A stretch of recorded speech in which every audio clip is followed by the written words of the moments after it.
Diceraikan Farhan karena dianggap tak selevel, Tari dipermalukan di reuni SMA saat sang mantan suami tertawa dan mengejek, masih belum dapat pengganti. Namun, tawa itu seketika terhenti saat sepasang anak kembar berlari memeluknya sambil berteriak, "Ibu! Papa nyariin!" Disusul langkah tegap sosok miliarder terpandang yang berjalan mendekat, membuat seisi ruangan membeku menyaksikan siapa pria yang kini menjadi pendamping hidup Tari. Selamat datang di cerita Nela. Absen yuk, sahabat dari mana saja nih? Jangan lupa subscribe ya. Bagi yang sudah subscribe, semoga diberi rejeki yang mengalir. Suara denting sendok dan piring di restoran hotel bintang 5 malam itu terdengar bagai dentuman meriam di telingaku. Aku duduk di sudut meja panjang, memegang erat pashmina silk berwarna soft nude yang melingkar rapi di leherku, berusaha meredam detak jantung yang berpacu tidak karuan. Setelah 5 tahun berlalu sejak perceraian yang menghancurkan seluruh hidupku, aku akhirnya memberanikan diri melangkah ke dalam ruangan ini, reuni angkatan SMA yang sebenarnya sangat ingin kuhindari. Di sekelilingku, orang-orang saling bertukar cerita tentang pencapaian, jabatan, dan kekayaan yang telah mereka raih. Sementara aku hanya bisa tersenyum tipis, menyimpan rapat-rapat perjuangan berdarah-darah yang telah kutempuh dari nol sejak ditinggalkan tanpa sepeser pun uang. Tari? Wah, benaran kamu kan? Suara bernada tinggi yang sangat kukenal tiba-tiba memecah lamunanku dari arah samping. Aku mendongak dan mendapati Farhan sedang berdiri melipat tangan di dada dengan gaya menantang. Mantan suamiku itu tampil necis dengan setelan jas navy blue, lengkap dengan jam tangan kilap yang sengaja dipertontonkannya. Di sampingnya, seorang wanita dengan riasan tebal dan gaun merah mencolok menggelayut bermanja di lengannya. Tatapan Farhan menyisir penampilanku dari ujung kepala hingga ujung kaki, menyisakan kerutan jijik di dahinya seolah-olah aku adalah noda kotor di atas karpet mewah tempat kami berdiri. "Aku hampir tidak mengenali mantan istriku sendiri," lanjut Farhan dengan nada meremehkan yang amat kentara, menyunggingkan senyum sinis yang sangat familiar. "Masih setia dengan pakaian tertutup seperti biasa ya? Dulu waktu masih bersamaku, kamu selalu beralasan sibuk mengurus rumah tangga sampai tidak pernah dandan. Tapi sekarang, kulihat gaya berpakaianmu sudah jauh lebih rapi dan elegan. Hanya saja, atmosfer kampungan dari dirimu itu tetap saja tidak bisa disembunyikan sama sekali, Tari." Kata-katanya menancap bak sembilu tepat di dadaku, namun aku berusaha keras mempertahankan raut wajah dingin tanpa celah. 5 tahun lalu, Farhan menceraikanku begitu saja setelah karirnya memuncak, menuduhku sebagai wanita berhijab yang membosankan, tidak berkelas, dan hanya menjadi beban bagi masa depannya. Dia meninggalkanku begitu saja demi mengejar kehidupan glamor yang selalu dia impikan. Kini, melihatnya berdiri di depanku bersama Dewi, istri barunya yang dulu menjadi alasan hancurnya rumah tanggaku, membuat luka lama yang sudah mengering itu mendadak menganga kembali. "Kenapa diam saja, Tari?" sela Dewi sambil tertawa terkekeh, menyandarkan kepalanya di bahu Farhan dengan gestur pamer. "Farhan cuma bercanda kok. Tapi jujur, kami kaget melihatmu berani datang ke acara seberkelas ini. Kami dengar setelah cerai kamu cuma buka usaha kecil-kecilan yang tidak jelas hasilnya. Kamu tidak merasa salah tempat duduk di antara orang-orang sukses di ruangan ini?" Perhatian teman-teman seangkatan yang berada di sekitar meja kami mulai teralih. Bisik-bisik kasakusuk menyebar cepat seperti api menyambar jerami kering. Beberapa orang menatapku dengan iba, namun tak sedikit pula yang menatapku dengan pandangan mengejek, menikmati drama gratis yang tersaji di depan mata mereka. Farhan semakin meliuk di atas angin saat menyadari perhatian seluruh ruangan kini tertuju padanya. "Sudahlah sayang, jangan terlalu keras padanya," ucap Farhan kepada Dewi, pura-pura bersikap dewasa padahal jelas-jelas berniat mempermalukanku lebih dalam. Farhan kemudian melangkah mendekat, sengaja mencondongkan badannya ke arahku sembari menatapku tepat di mata. Aku cuma heran saja, Tari.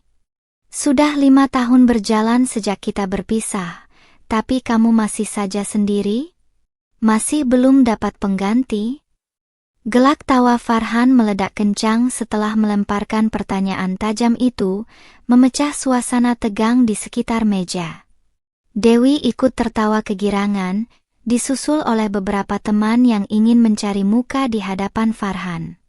Pertanyaan itu dilemparkan seperti sebuah hinaan mutlak, seolah-olah nilai diriku sebagai seorang wanita hanya diukur dari ada atau tidaknya pria di sampingku.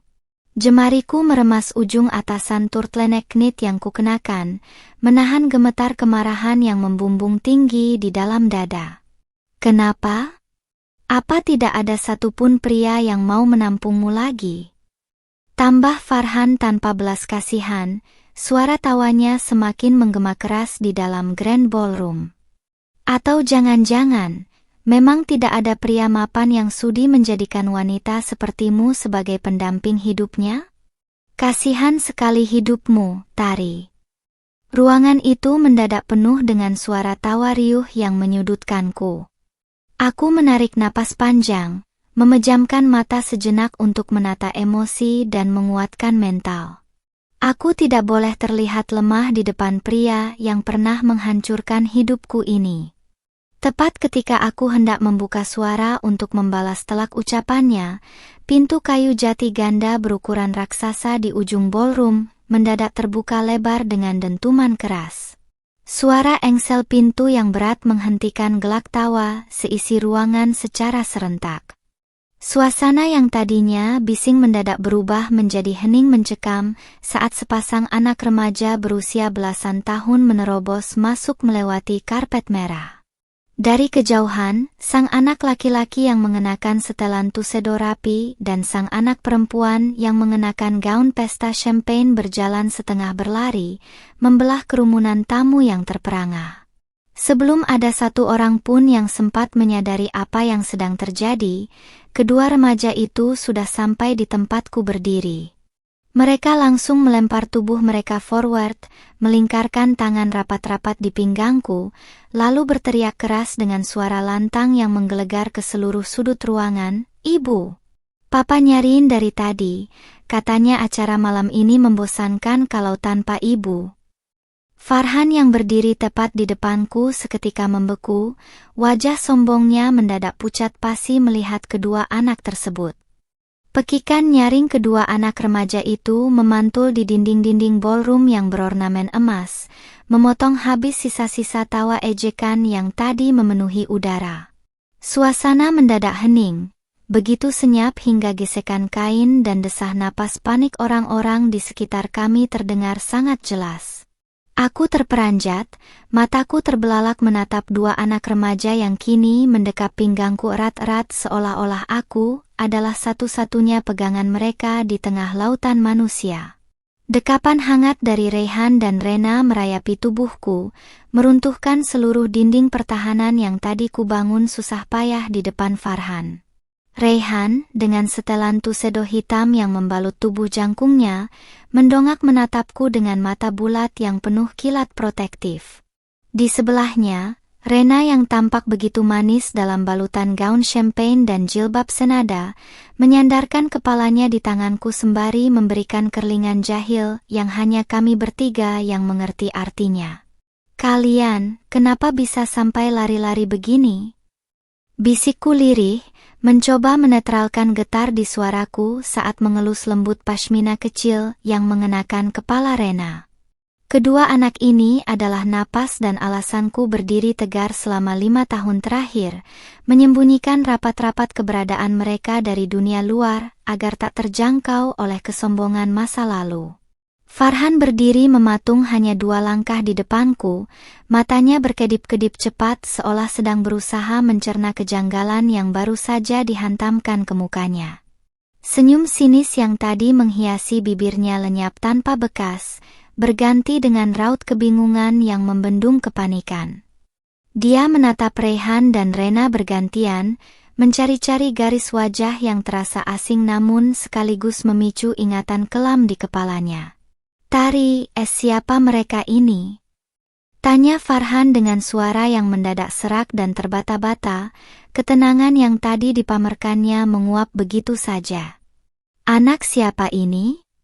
Jangan bercanda. Kamu bilang kamu tidak punya siapa-siapa. Lalu kenapa mereka memanggilmu? Ibu. Belum sempat aku membuka suara, Dewi menyela dengan derap langkah gusar, menarik lengan Farhan kasar sembari menatap kedua remaja itu dengan pandangan jijik. Paling-paling ini cuma taktik murahan dia, Mas. Dia sengaja menyewa anak-anak jalanan atau anak tetangga untuk berpura-pura jadi anaknya supaya tidak malu di depan kita. Kamu jangan mau dibodohi oleh wanita kampungan ini. Tudingan tajam Dewi disambut dengan dengusan napas tajam dari Reyhan.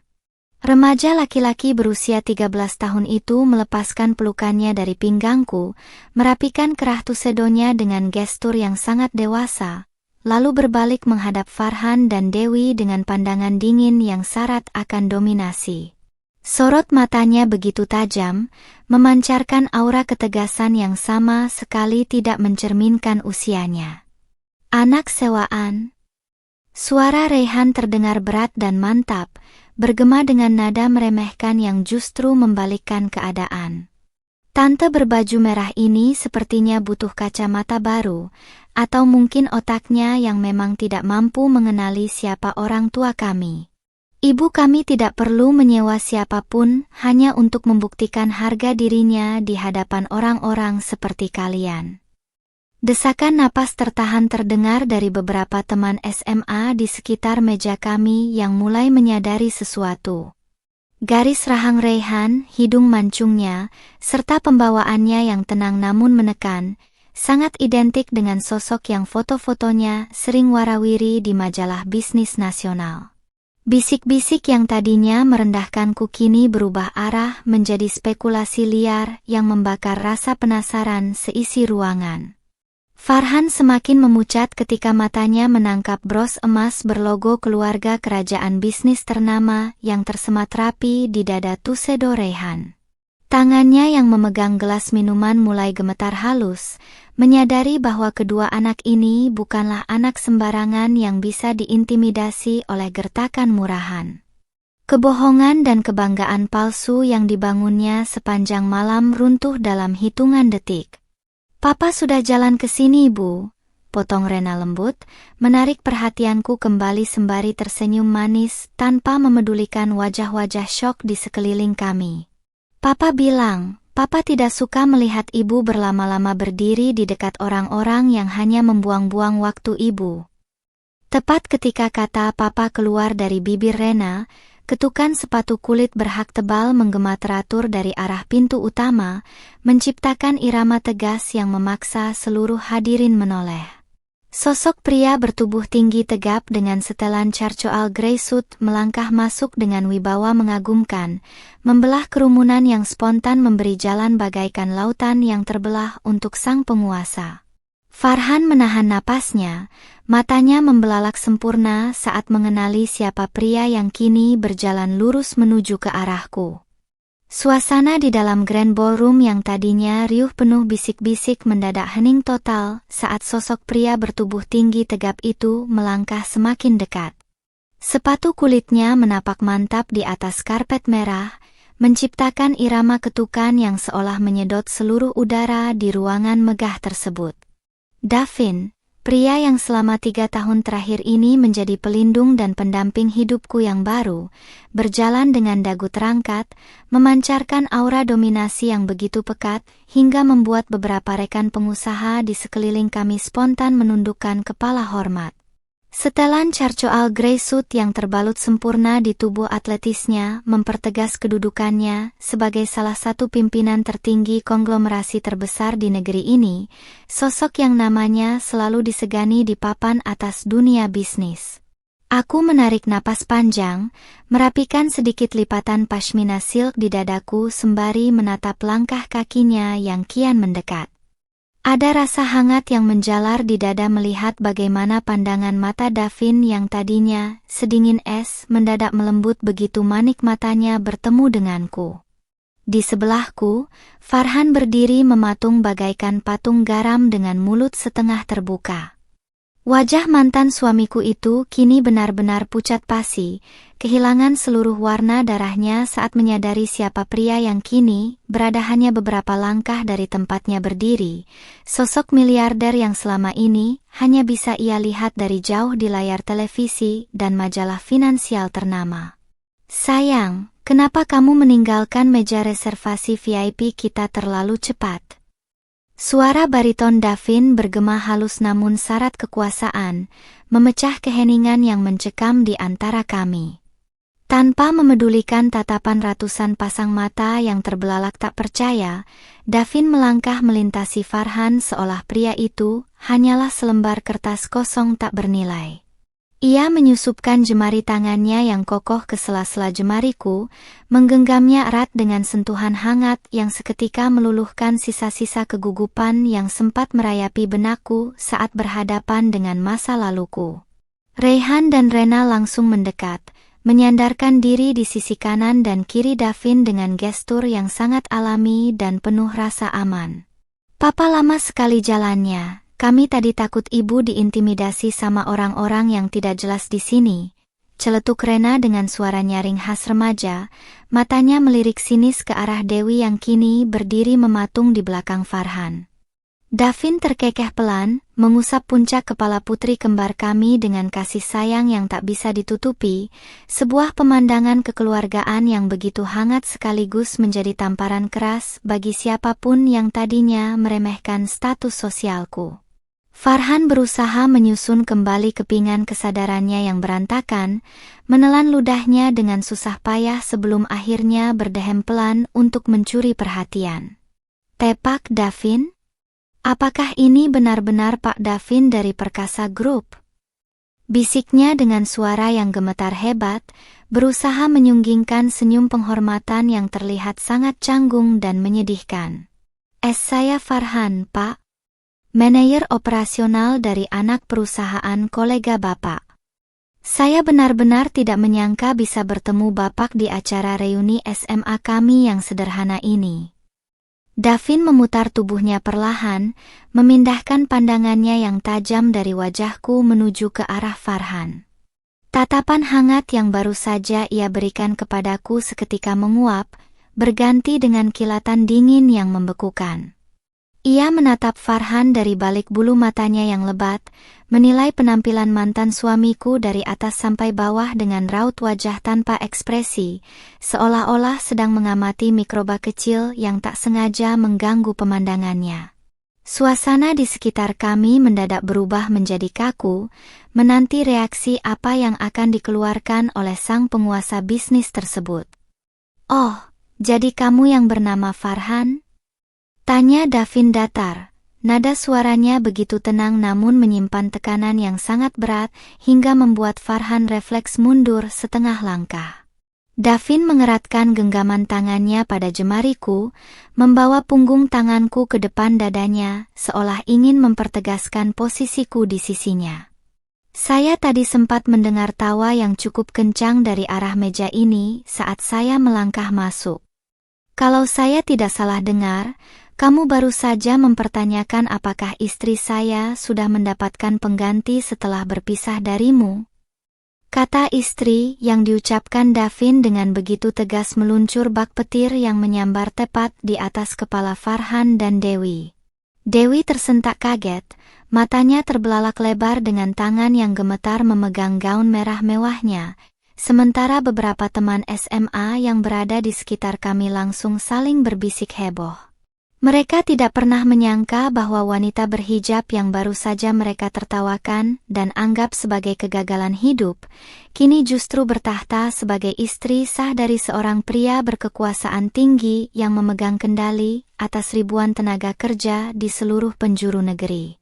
"Istri?" Farhan gagap, Lidahnya seolah keluh untuk merangkai kata-kata yang masuk akal di tengah rasa syok yang menghantamnya. Tapi tidak mungkin. Tari ini dulu cuma wanita rumah tangga biasa yang tidak punya apa-apa. Bagaimana bisa dia menjadi istri Pak Davin? Pak, Bapak pasti bercanda kan? Mungkin Bapak dipengaruhi oleh hal-hal yang tidak benar dari wanita ini. Farhan mencoba membela diri dengan keputusasaan yang nyata, tak rela menerima kenyataan bahwa wanita yang dibuangnya 5 tahun lalu kini berada jauh di atas jangkauan impian terliarnya. Langkah Davin maju satu tapak, memangkas jarak di antara mereka dan membuat Farhan makin terdesak hingga punggungnya nyaris menabrak meja bankuet di belakangnya. "Jaga bicaramu, Farhan," desis Davin dingin. Setiap kata yang keluar dari bibirnya syarat akan ancaman terselubung yang sanggup menghancurkan karir seseorang dalam sekejap. "Tari bukan hanya istri saya. Dia adalah pimpinan utama dari yayasan pendidikan dan jaringan bisnis kuliner yang selama ini menyokong dana anak perusahaan tempatmu bekerja saat ini. Kamu berdiri di sini, menikmati gaji bulananmu, secara tidak langsung dari hasil keputusan yang ditandatangani oleh jemari wanita yang baru saja kamu ejek ini." Kenyataan menghantam Farhan tanpa ampun, membuatnya menyadari betapa dungunya dia yang telah menilai sebuah buku hanya dari sampulnya saja. "Aku yang berdiri di samping Davin hanya menyunggingkan senyum tipis yang tenang. Tidak ada raut dendam berlebihan di wajahku, melainkan hanya rasa kasihan melihat betapa rapuhnya kesombongan yang selama ini dibanggakan oleh mantan suamiku. Penampilanku yang bersahaja dengan pashmina silk sederhana ini bukanlah bentuk ketidakmampuan, melainkan sebuah pilihan untuk tetap membumi di tengah melimpahnya berkah yang dianugerahkan Tuhan kepadaku setelah masa-masa kelam 5 tahun lalu. Jadi, Farhan." Davin menghentikan ucapannya sejenak, mengangkat sebelah alisnya dengan senyum miring yang penuh kemenangan sembari merangkul pinggangku erat di depan seluruh hadirin yang menahan napas. "Apakah kamu masih ingin melanjutkan pertanyaanmu tentang pengganti itu? Atau kamu butuh waktu untuk meneliti kembali laporan keuangan anak perusahaanmu yang rencananya akan ditinjau ulang oleh istri saya minggu depan?" Farhan menelan ludahnya kaku, wajahnya memerah padam antara malu dan takut, menyadari bahwa roda nasib telah berputar sempurna dan menempatkannya di posisi yang paling bawah. Kata-kata Davin menggantung di udara bagai vonis eksekusi yang tak lagi bisa ditawar-tawar. Keheningan yang tercipta di dalam ballroom itu begitu pekat, sampai-sampai desah napas panik dari Farhan terdengar sangat jelas di tengah gemerlap lampu kristal yang memantulkan keanggunan malam. Mantan suamiku itu berdiri mematung dengan lutut yang tampak bergetar halus, mencoba menelan ludah yang terasa menyumbat tenggorokannya. Wajahnya yang beberapa menit lalu dipenuhi keangkuhan kini pucat bagaikan kertas polos, kehilangan seluruh wibawa palsu yang selama ini selalu diagung-agungkannya di depan teman-teman lama kami. Dewi, yang berdiri di samping Farhan, tampak panik luar biasa sembari cengkeraman tangannya di lengan Farhan makin mengerat hingga memperlihatkan kuku-kukunya yang bercat merah menyala. Pandangannya bergerak liar dari wajah tegas Davin menuju ke arahku, lalu beralih ke sepasang anak kembar yang kini berdiri percaya diri mengapit kami. "Mas Farhan, bicaralah sesuatu. Kenapa kamu cuma diam saja?" bisik Dewi dengan nada suara melengking yang tertahan, berusaha menutupi rasa malu yang mendadak membakar seluruh harga dirinya di hadapan puluhan pasang mata. Namun Farhan tak mampu bersuara sedikit pun. Lidahnya seolah keluh ditelan kenyataan pahit yang menghantamnya bertubi-tubi tanpa ampun. Baginya, mengetahui bahwa aku telah menikah lagi dengan pria berkekuasaan tinggi adalah satu hal yang menyakitkan, tetapi mengetahui fakta bahwa aku adalah sosok penting di balik induk perusahaan tempatnya mencari nafkah adalah pukulan telak yang meremukkan seluruh masa depannya. Selama ini, Farhan selalu membanggakan posisinya sebagai manajer operasional di anak perusahaan tersebut, tanpa pernah menyadari bahwa setiap rupiah yang diterimanya mengalir dari kebijakan yayasan dan lini bisnis yang kukembangkan dari nol. Bagaimana, Farhan? Kenapa kamu mendadak bungkam? Aku akhirnya membuka suara, melangkah satu tapak ke depan menghadapinya dengan keanggunan yang sangat tenang. Suaraku mengalun lembut namun jernih, memotong ketegangan ruangan tanpa perlu berteriak atau menunjukkan emosi berlebihan. Aku membetulkan letak pashmina silk di dadaku dengan jemari yang stabil, menatap tepat ke dalam manik mata Farhan yang kini tak berani membalas tatapanku secara langsung. Dulu kamu menceraikanku karena menganggapku wanita tak berpendidikan yang hanya akan menjadi beban di masa depanmu. Kamu meninggalkanku begitu saja di kontrakan sempit tanpa memberi sepeser pun nafkah untuk hidupku.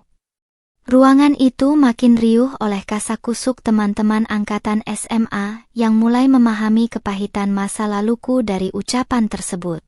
Beberapa wanita di sudut meja bankuet tampak menutupi mulut mereka karena terkejut, sementara beberapa pria yang tadinya ikut tertawa bersama Farhan kini menundukkan kepala mereka penuh penyesalan dan rasa canggung. Kebenaran yang selama 5 tahun ini kusimpan rapat-rapat akhirnya terhampar jelas di depan semua orang, menelanjangi kebusukan tabiat Farhan yang selama ini ditutupinya dengan topeng kesuksesan semu. Aku, Tari, ini pasti ada kesalahpahaman. Stammer Farhan, suaranya terdengar mencicit dan sangat menyedihkan saat mencoba melangkah mendekatiku, namun langkahnya langsung terhenti seketika begitu Rehan memotong jalannya dengan berdiri tegap di depanku.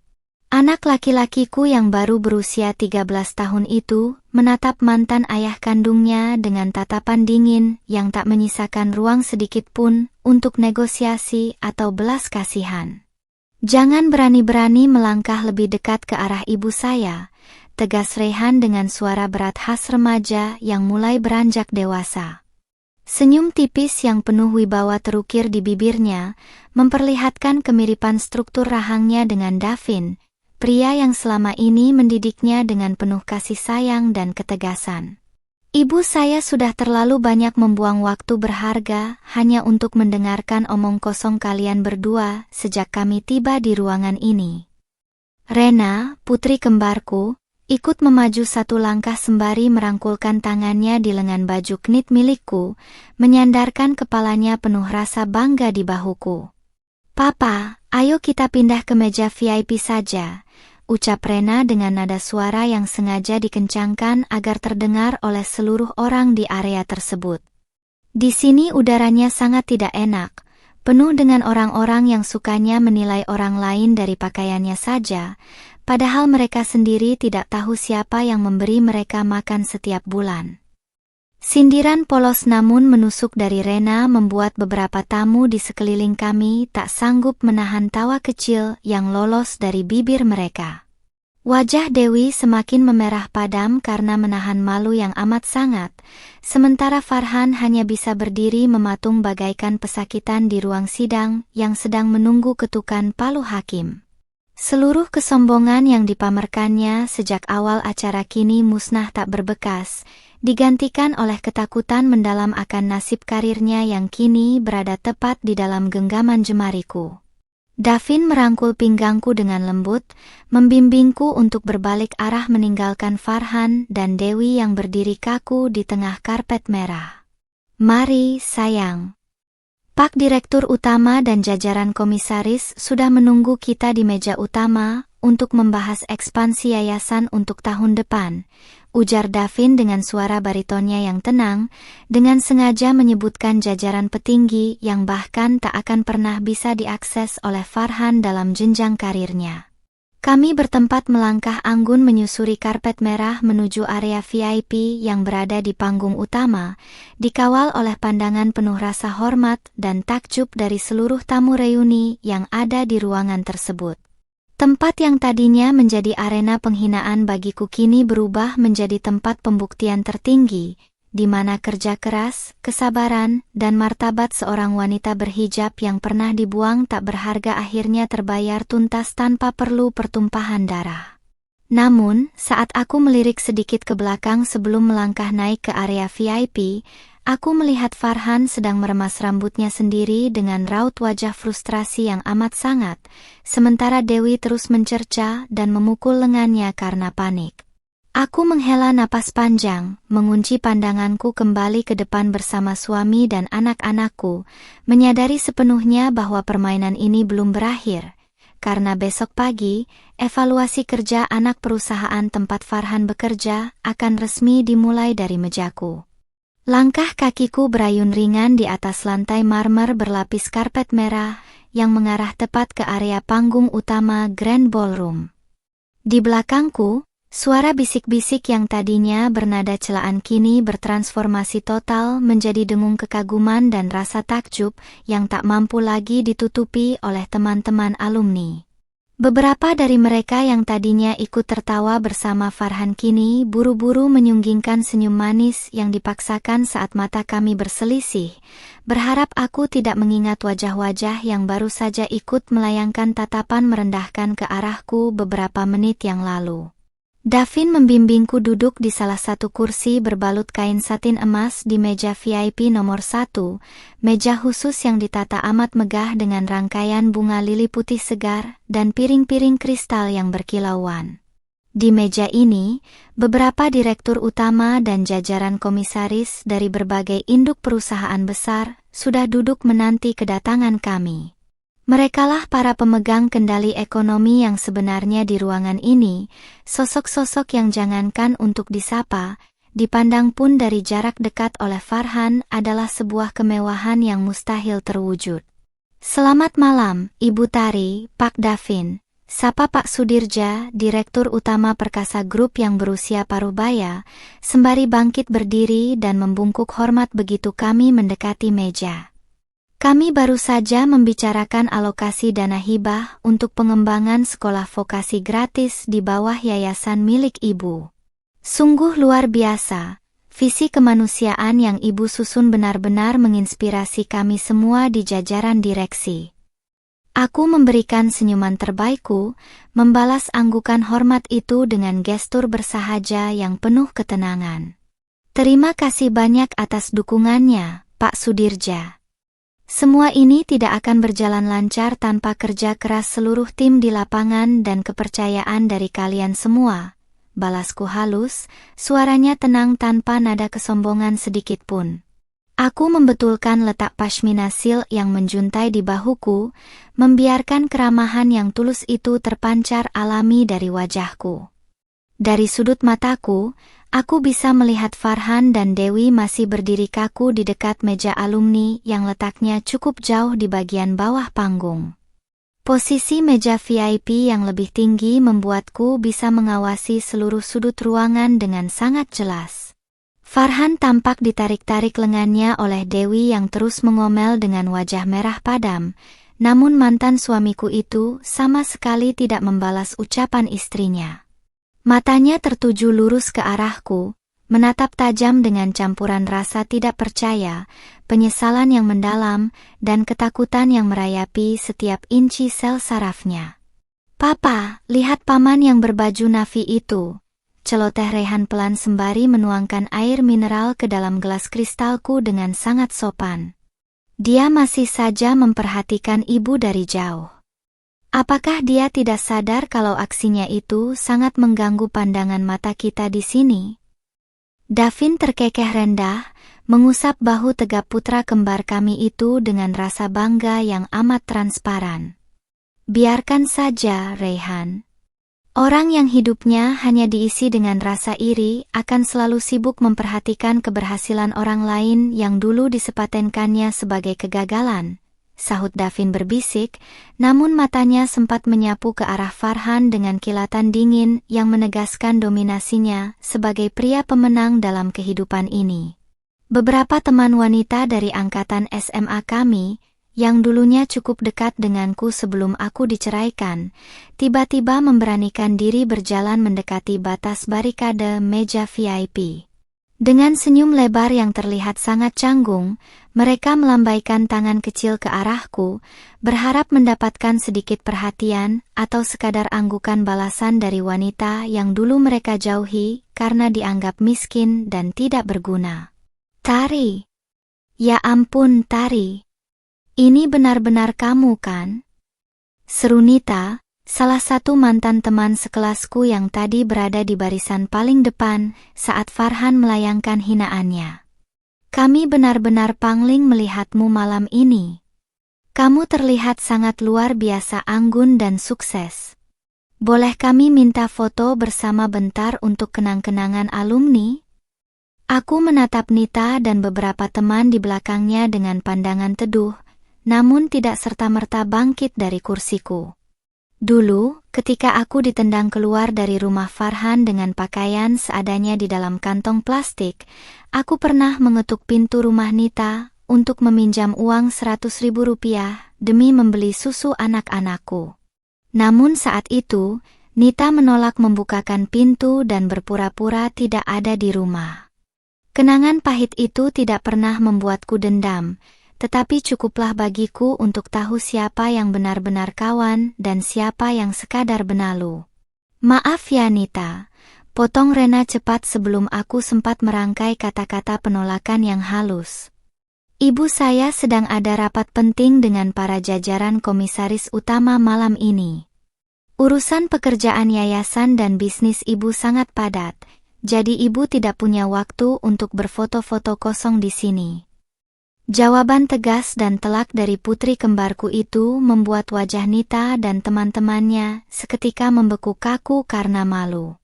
Mereka akhirnya mundur perlahan dengan langkah lunglai, sementara aku hanya tersenyum tipis sembari menggenggam jemari Davin di bawah meja. Malam makin larut, namun aku tahu, badai sejati bagi kehidupan Farhan baru akan benar-benar mengamuk ketika matahari terbit esok hari di kantor pusat. Acara reuni resmi ditutup saat jarum jam hampir menyentuh angka 10 malam. Sebagian besar alumni mulai melangkah keluar dari Grand Ballroom, meninggalkan ruangan yang dipenuhi dengan cerita kejatuhan kesombongan seorang Farhan yang kini menyebar cepat ke seluruh grup percakapan angkatan. Aku berjalan tenang di samping Davin, sementara Rehan dan Rena berjalan di depan kami dengan cengkeraman tangan yang saling bertautan erat. Setiap pasang mata yang kami lewati kini menunduk penuh rasa hormat, menyisakan keheningan yang amat kontras jika dibandingkan dengan suara cemoohan yang menyambut kedatanganku beberapa jam lalu. Namun, saat kami hampir mencapai pintu kayu jati raksasa di area keluar, sebuah bayangan tubuh melangkah tergesa-gesa memotong jalan kami. Farhan berdiri di sana dengan napas terengah-engah, rambutnya yang tadi ditata rapi kini mulai berantakan, dan dasinya sudah dilonggarkan secara kasar. Di belakangnya, Dewi berjalan menyusul dengan wajah cemas dan riasan mata yang sedikit luntur akibat keringat kepanikan. Pria itu menatapku dengan pandangan memohon, kehilangan seluruh keangkuhan yang selama 5 tahun ini menjadi topeng utamanya. "Tari, tolong, beri aku waktu 5 menit saja untuk bicara padamu," ucap Farhan dengan suara yang bergetar hebat. Tangannya terangkat seolah hendak menggapai lenganku namun langsung terhenti saat melihat tatapan tajam dari Davin. "Aku mohon, Tari. Ini tentang pekerjaan dan masa depanku. Kita perlu bicara berdua saja, sebagai orang yang pernah saling mengenal." Davin melangkah satu tapak ke depan, menyembunyikan tubuhku secara protektif di belakang bahunya yang tegap. "Kamu tidak punya hak untuk meminta waktu 5 detik pun dari istri saya, Farhan," desis Davin dengan suara bariton yang berat dan mematikan. "Urusanmu dengan perusahaan akan diselesaikan secara profesional esok hari melalui mekanisme resmi. Jangan berani-berani mencegat istri saya di tempat umum seperti orang yang hilang akal." "Aku tidak bicara dengan Anda, Pak Davin. Aku bicara dengan Tari, mantan istriku," teriak Farhan panik, kehilangan kontrol emosinya hingga mengundang perhatian beberapa tamu yang belum meninggalkan lokasi. Pandangannya kembali tertuju padaku, matanya berkaca-kaca memancarkan ketakutan yang nyata. Tari, aku minta maaf atas ucapanku tadi. Aku mengaku salah. Aku tidak tahu kalau kamu sudah sukses seperti ini. Tolong batalkan rencana peninjauan ulang laporan keuangan anak perusahaan besok. Kalau yayasanmu menarik dana investasi, aku bisa dipecat dan dimiskinkan. Aku menatap pria di depanku ini dengan perasaan campur aduk. Bukan dendam, melainkan rasa keprihatinan yang mendalam atas betapa dangkalnya cara berpikir yang dimilikinya. Dulu, saat dia melemparkan surat cerai ke mukaku dan mengusirku bersama 2 anak yang masih balita, dia tidak pernah memikirkan bagaimana kami akan makan esok hari. Dia tidak pernah peduli apakah mantan istrinya yang berhijab ini akan bertahan hidup di kerasnya jalanan kota. Kini, saat posisinya terancam, dia mendadak memohon belas kasihan atas nama masa lalu yang telah dia hancurkan sendiri. Farhan, panggilku halus, menyela ratapan histerisnya dengan ketenangan yang luar biasa. Aku melangkah dari balik punggung Davin, menghentikan langkah tepat di samping suamiku sembari membetulkan letak pashmina silk yang jatuh di bahuku. Kamu salah paham. Aku meninjau ulang laporan keuangan anak perusahaanmu bukan karena dendam pribadi atas hinaanmu malam ini. Keputusan itu sudah ditandatangani oleh Dewan Komisaris sejak minggu lalu karena tim audit menemukan indikasi penyimpangan dana operasional di divisimu. Kalimat jujur yang keluar dari bibirku meluncur bak hantaman palu besi yang menghancurkan sisa-sisa harapan Farhan. Wajahnya yang tadinya pucat kini berubah menjadi kelabu, bibirnya gemetar tanpa mampu mengeluarkan satu patah kata pun. Dewi yang berdiri di belakangnya langsung menjerit kecil, menutupi mulutnya dengan kedua tangan saat menyadari bahwa bencana yang menimpa suaminya ternyata jauh lebih besar dari sekadar urusan sakit hati mantan istri. Penyimpangan dana. Bisik Farhan terbata-bata, matanya terbelalak lebar seolah dunia di sekitarnya baru saja runtuh berkeping-keping. Tidak mungkin. Tari, kamu pasti salah. Aku tidak pernah. Kebenaran akan terbukti di meja pemeriksaan esok pagi, Farhan, potong Davin dingin, memotong semua kebohongan yang hendak dirangkai kembali oleh mantan suami istriku itu. Davin menggenggam tanganku erat-erat, memberi isyarat kepada 2 pengawal pribadi kami yang berdiri siap siaga di dekat pintu untuk membukakan jalan. Roda kehidupan tidak pernah berhenti berputar. Kamu menikmati masa puncakmu dengan menginjak orang lain, dan sekarang saatnya kamu membayar seluruh harga dari kesombonganmu sendiri.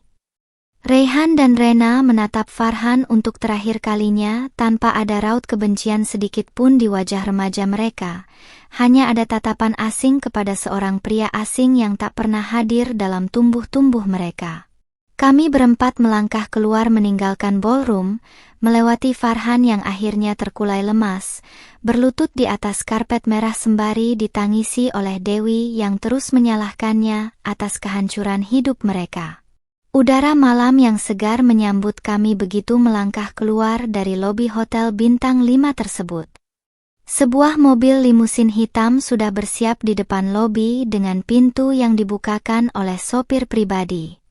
Saat aku melangkah masuk ke dalam mobil, aku memejamkan mata sejenak, menghembuskan napas lega atas seluruh beban masa lalu yang akhirnya terangkat sepenuhnya dari pundakku.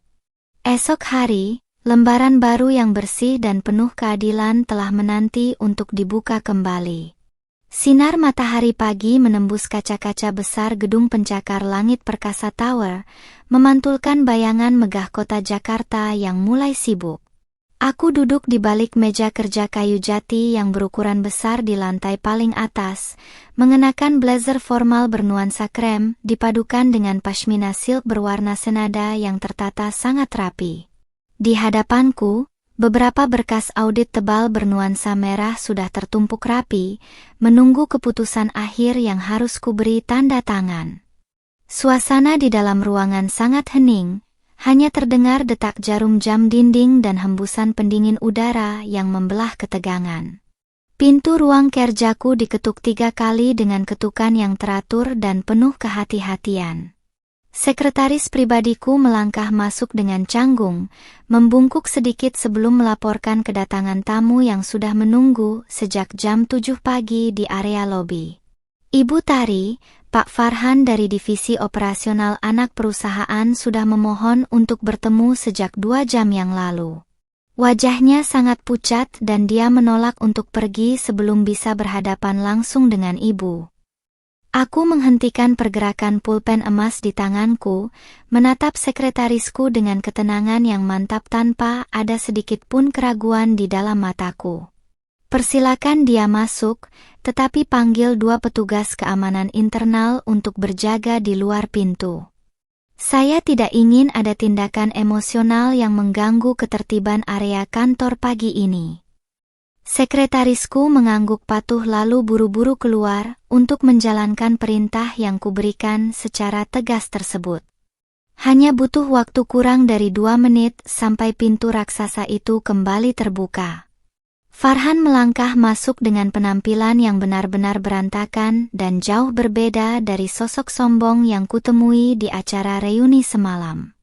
Matanya sembab dipenuhi lingkaran hitam, kemeja kerjanya tampak kusut tanpa dasi, dan langkah kakinya terlihat begitu gemetar saat melintasi karpet tebal ruang kerjaku.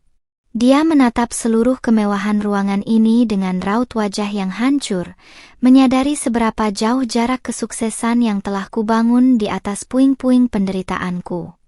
Tari. Suara Farhan meluncur lirih dan terdengar sangat menyedihkan saat dia berhenti tepat di depan mejaku, tidak berani duduk sebelum kupersilakan. Aku mohon, dengarkan aku dulu sebelum kamu menandatangani berkas pemecatan itu.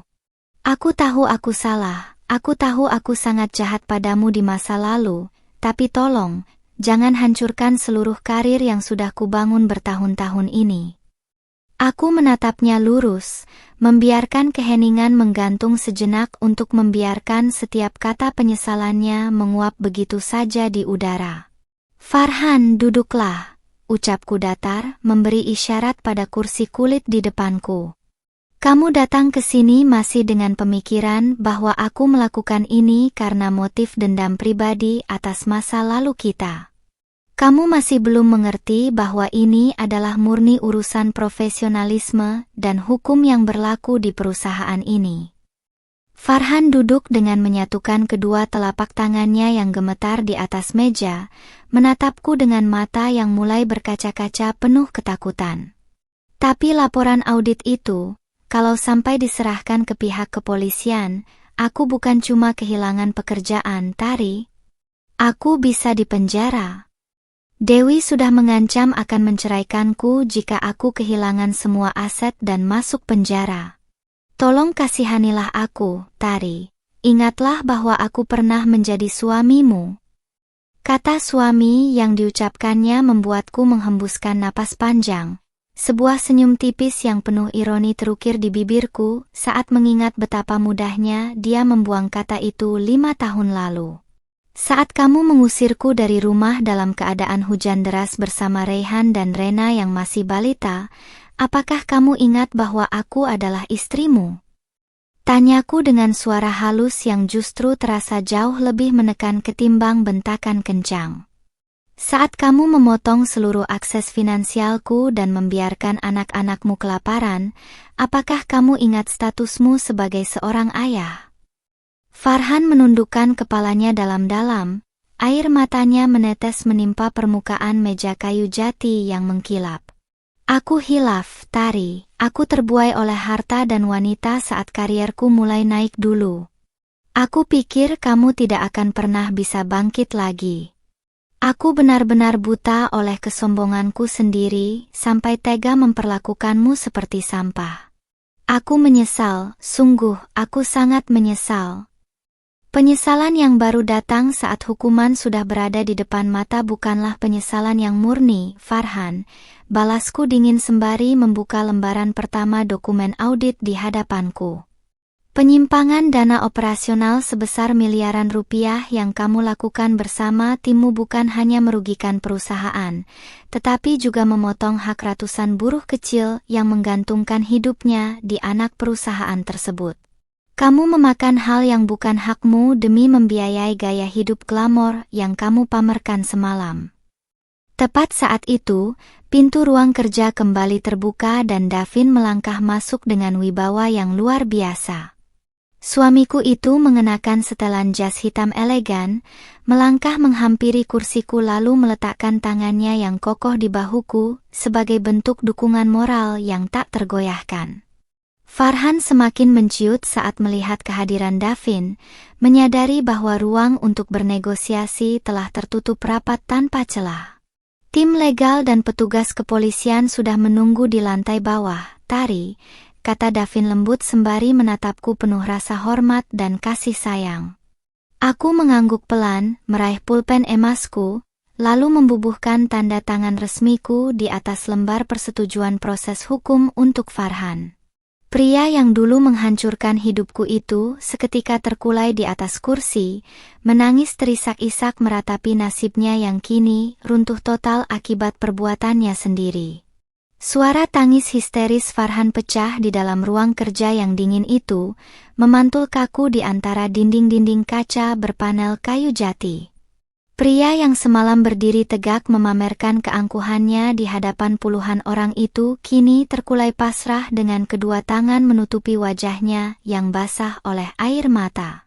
Dua petugas keamanan internal kantor yang dipanggil sekretarisku melangkah masuk dengan tenang, berdiri kokoh di sisi kanan dan kiri kursi tempat Farhan meratapi nasibnya yang runtuh dalam sekejap. "Pak Farhan, mari ikut kami ke lantai bawah," ucap salah satu petugas keamanan dengan suara tegas tanpa nada kompromi. Pihak kepolisian dan tim penyidik dari Divisi Hukum Induk Perusahaan sudah menunggu Anda di ruang pemeriksaan. Farhan berdiri dengan tubuh yang gemetar hebat, menatapku untuk terakhir kalinya dengan pandangan penuh keputusasaan yang tak lagi bertepi, berharap ada sedikit celah belas kasihan di dalam manik mataku yang tetap tenang. Namun aku tak goyah sedikit pun, mempertahankan posisi dudukku dengan punggung tegap dan jari-jari yang terlipat rapi di atas meja kerja. Aku tidak merasakan kepuasan dendam melihat kemalangannya, melainkan sebuah kepastian bahwa keadilan akhirnya menemukan jalannya sendiri setelah bertahun-tahun tertunda. Sifat serakah dan merendahkan orang lain yang dipelihara Farhan selama ini pada akhirnya menjadi penggali lubang kubur bagi karir dan masa depannya sendiri. Begitu pintu ruang kerjaku kembali tertutup rapat membawa Farhan pergi, Davin melangkah mendekat dan membungkukkan sedikit tubuhnya untuk merangkul bahuku dengan lembut. Hembusan napas hangatnya merayapi pipiku saat ia menyandarkan dagunya di pashmina silk yang kukenakan. "Kamu sudah melakukan hal yang benar, sayang," bisik Davin dengan suara baritonnya yang menenangkan, mengikis sisa-sisa ketegangan yang sempat mengendap di dalam dadaku. "Aku hanya menjalankan kewajibanku untuk melindungi hak para pekerja di anak perusahaan itu, Mas," balasku pelan sembari menyandarkan jemariku di atas genggaman tangan Davin yang kokoh.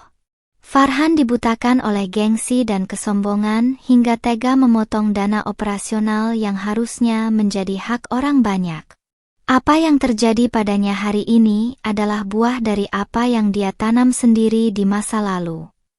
Berita tentang penangkapan Farhan atas kasus penyimpangan dana miliaran rupiah menyebar cepat bagaikan kilat di seluruh grup percakapan alumni SMA kami sebelum sore hari tiba. Ponselku tak berhenti bergetar menyala, menampilkan puluhan pesan masuk dari teman-teman lama yang dulu menjauhiku. Mereka yang semalam berpura-pura tidak kenal kini berlomba-lomba mengirimkan pesan permohonan maaf, puji-pujian yang berlebihan, hingga ajakan untuk bertemu demi mendapatkan simpati dari wanita yang dulu mereka anggap tak bernilai. Aku tidak membalas satu pun dari pesan-pesan bernada penjilat tersebut, melainkan hanya meletakkan ponselku dalam mode hening di atas meja. Pengalaman pahit ditinggalkan saat berada di titik terendah telah mengajarkanku untuk membedakan dengan sangat jelas mana orang-orang yang tulus hadir di dalam hidupku dan mana yang hanya datang mengejar kilau ketenaran dan kekayaan semata. Sementara itu, kabar dari tim legal menyebutkan bahwa Dewi langsung mengajukan gugatan cerai begitu mengetahui seluruh aset milik Farhan telah disita oleh negara dan rekening banknya dibekukan total. Wanita yang semalam menggelayut manja memamerkan gaun cantiknya di reuni itu, pergi meninggalkan Farhan tanpa keraguan sedikit pun begitu melihat pria itu tak lagi memiliki harta yang bisa dipamerkan. Farhan kini benar-benar kehilangan segala-galanya, jabatan, kekayaan, harga diri, dan wanita yang dulu dipilihnya untuk menggantikanku. Ketika jam kerja berakhir pada pukul 5 sore, aku melangkah keluar dari gedung Perkasa Tower bersama Davin yang tak pernah melepaskan genggaman tangannya dari jemariku. Di area lobi bawah, beberapa awak media dan staf kantor sempat membungkuk hormat saat kami berjalan melintas menuju mobil limusin hitam yang telah bersiap di depan pintu utama. Tampilan sederhanaku dengan blazer krem dan pashmina polos tetap tak berubah. Namun penghormatan yang kuterima kini murni lahir dari karya dan wibawa yang kumiliki. Di dalam mobil, Rehan dan Rena sudah duduk menunggu kami dengan senyuman ceria yang mengembang lebar di wajah remaja mereka. Rena langsung mendekat dan memeluk lenganku erat-erat, sementara Rehan sibuk menunjukkan laporan nilai ujian sekolahnya yang meraih peringkat pertama di tingkatan provinsinya. Melihat binar kebahagiaan di mata kedua anak kembarku membuat seluruh penderitaan masa lalu rasanya terbayar tuntas tanpa menyisakan rasa sakit sedikit pun. "Ibu, nanti malam Papa janji mau ajak kita makan malam di restoran terapung favorit Ibu," seru Rena dengan suara cemprengnya yang khas, memecah keheningan di dalam mobil yang sedang melaju membelah kemacetan jalanan ibu kota. Davin tersenyum melirikku dari samping, memberikan kerlingan mata yang syarat akan janji kebahagiaan yang akan terus dia jaga sepanjang sisa hidup kami bersama. Aku menatap keluar jendela mobil, menyaksikan gedung-gedung tinggi yang berpendar disiram cahaya matahari terbenam. 5 tahun lalu aku dibuang dan ditertawakan sebagai wanita berhijab yang tak berdaya. Namun hari ini aku berdiri sebagai pemenang sejati yang mengendalikan takdirku sendiri. Roda kehidupan memang selalu berputar, dan Tuhan tidak pernah tidur dalam memperhitungkan setiap tetes air mata hambanya yang sabar. Mobil limusin hitam yang kami tumpangi membelah kehangatan malam Jakarta, melaju tenang menuju kawasan pesisir pantai di mana sebuah restoran terapung mewah telah direservasi sepenuhnya untuk keluarga kami. Angin laut yang berhembus lembut menyambut langkah kaki kami begitu keluar dari mobil. Aku berjalan berdampingan dengan Davin, menikmati dentingan suara ombak yang menenangkan jiwa, sementara Rehan dan Rena berlari kecil di depan kami menyusuri dermaga kayu berhias lampu-lampu kristal gantung yang bernuansa emas hangat. "Kamu terlihat sangat tenang malam ini, sayang," ujar Davin lembut sembari merapatkan jubah hangat di atas bahuku, untuk melindungi pashmina silk dan gaun anggunku dari terpaan angin malam. Tangannya yang kokoh merengkuh pinggangku dengan penuh kehangatan, menghantarkan rasa aman yang tak pernah pudar sejak pertama kali dia hadir menyembuhkan luka-luka di masa laluku. Aku menyunggingkan senyum tulus, mendongak menatap paras tampan suamiku yang selalu memancarkan ketegasan namun penuh kelembutan saat memandangku. "Aku hanya merasa sangat bersyukur, Mas," balasku pelan dengan suara yang syarat akan kedamaian. "Malam ini aku benar-benar menyadari bahwa semua penderitaan, cemoohan, dan pengkhianatan di masa lalu hanyalah proses yang harus kulewati agar aku bisa berdiri di sini, bersamamu dan anak-anak." Kami duduk di meja bundar terbaik yang berada tepat di ujung dermaga privat, menyajikan pemandangan lanskap lautan luas dengan pancaran lampu-lampu kapal di kejauhan. Pelayan menyajikan hidangan laut kelas atas dengan tata krama yang sangat tinggi, memberikan penghormatan luar biasa kepada Davin sebagai pemilik utama kawasan resor eksklusif tersebut. Pemandangan ini terasa bagaikan mimpi jika dibandingkan dengan kenangan 5 tahun lalu, di mana aku harus menghitung setiap keping uang kon hanya untuk membeli sepiring nasi untuk si kembar. "Ibu," panggil Rehan sembari meletakkan sendoknya dengan sopan di atas piring kristal. Wajah remaja 13 tahun itu menatapku dengan binar mata yang begitu dewasa. Tadi di sekolah, beberapa teman sempat bertanya tentang berita yang beredar di media sosial mengenai mantan suami ibu. Tapi aku dan Rena cuma bilang kalau kami tidak kenal dengan orang itu, karena ayah kami satu-satunya hanyalah Papa Davin. Davin tersenyum bangga, mengusap bahu Rehan dengan rasa haru yang amat transparan di wajah matangnya. "Terima kasih, jagoan. Kamu dan Rena adalah alasan terbesar Papa untuk selalu menjaga ibu kalian dengan seluruh jiwa dan raga Papa." Rena yang duduk di sebelahku langsung menyandarkan kepalanya di lenganku, memelukku erat seolah menegaskan bahwa kebahagiaan keluarga kecil kami tak akan pernah bisa digoyahkan lagi oleh hantu dari masa lalu. Di tengah kehangatan makan malam kami, sebuah pesan singkat dari tim hukum yayasan masuk ke ponsel Davin. Davin membaca layar ponselnya sejenak sebelum memberikan isyarat padaku untuk melihatnya. Berita resmi dari kepolisian menyatakan bahwa Farhan telah resmi ditahan dan ditetapkan sebagai tersangka utama kasus korupsi dan penggelapan dana perusahaan, dengan ancaman hukuman penjara lebih dari 10 tahun, serta penyitaan seluruh harta bendanya. Tidak ada rasa puas berlebihan saat aku membaca berita tersebut. Aku menutup ponsel itu dan meletakkannya kembali di atas meja dengan tenang. Farhan kini harus mempertanggungjawabkan seluruh perbuatannya di depan hukum dan Tuhan. Dia yang dulu menganggapku sebagai wanita berhijab kampungan yang tak punya masa depan, kini justru harus menghabiskan sisa usianya di dalam sel dingin, ditinggalkan oleh semua orang yang dulu dipujanya. "Jangan biarkan berita itu merusak momen malam ini, sayang," bisik Davin sembari meraih jemariku dan mendaratkan ciuman hangat di punggung tanganku. Masa lalu sudah benar-benar selesai dan terkunci rapat di belakang kita. Mulai besok, kita akan fokus pada rencana pembangunan cabang yayasan baru di beberapa daerah untuk membantu para wanita single parent agar bisa mandiri seperti kamu dulu. Ucapannya menyentuh bagian terdalam di hatiku. Aku tahu betul bagaimana rasanya berada di posisi wanita yang dibuang tanpa daya, dan kini Tuhan memberikanku kelimpahan rezeki serta pengaruh untuk menjadi perpanjangan tangannya bagi mereka yang membutuhkan. Visi inilah yang membuat hidupku terasa jauh lebih bernilai ketimbang sekadar memamerkan kemewahan di depan orang-orang yang pernah meremehkanku. Kami menghabiskan sisa malam itu dengan gelak tawa ceria dari si kembar yang saling berbalas cerita tentang impian masa depan mereka. Rehan bercita-cita ingin meneruskan kepemimpinan Davin di dunia bisnis, sementara Rena ingin menjadi seorang desainer busana muslimah internasional untuk memperluas karya busana santun yang anggun. Aku menatap mereka bertiga dengan mata berkaca-kaca karena rasa haru yang membuncah tinggi di dada.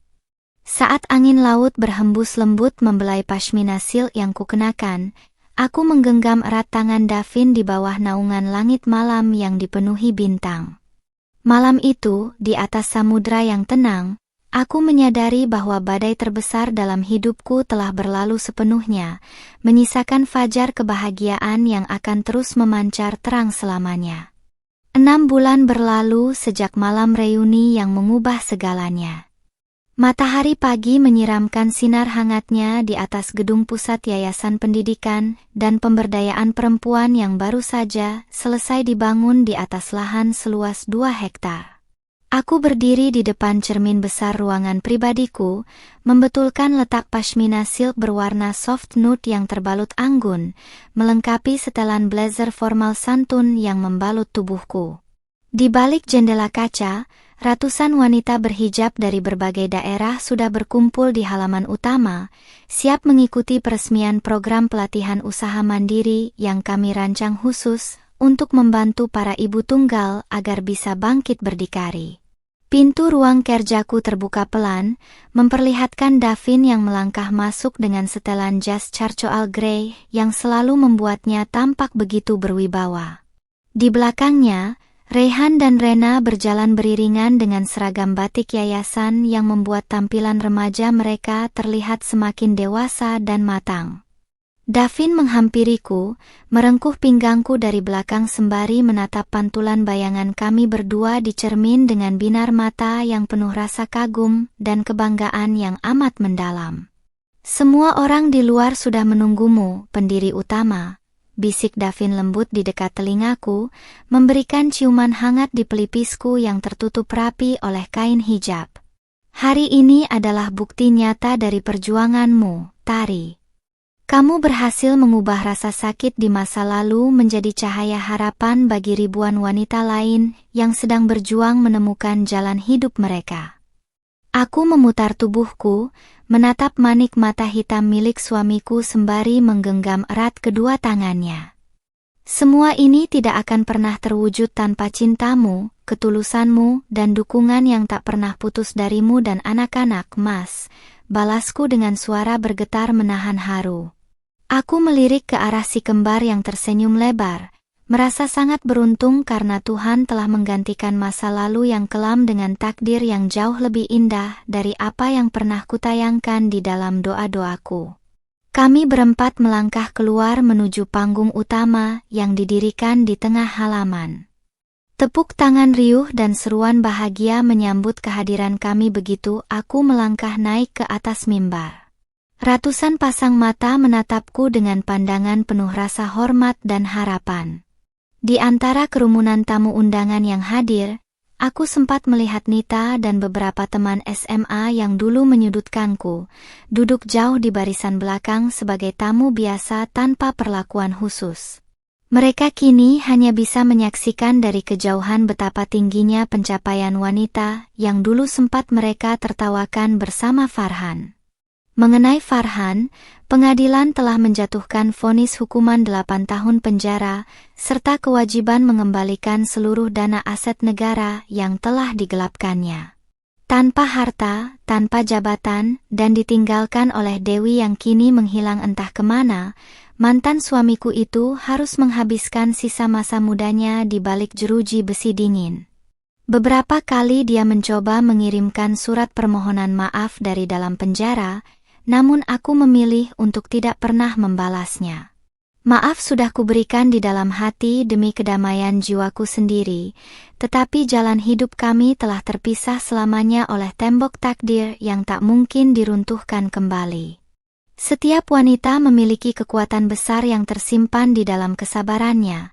Ucapku mengawali pidato pembukaan di atas panggung, suaraku mengalun jernih dan tegas melalui pengeras suara, membelah keheningan suasana.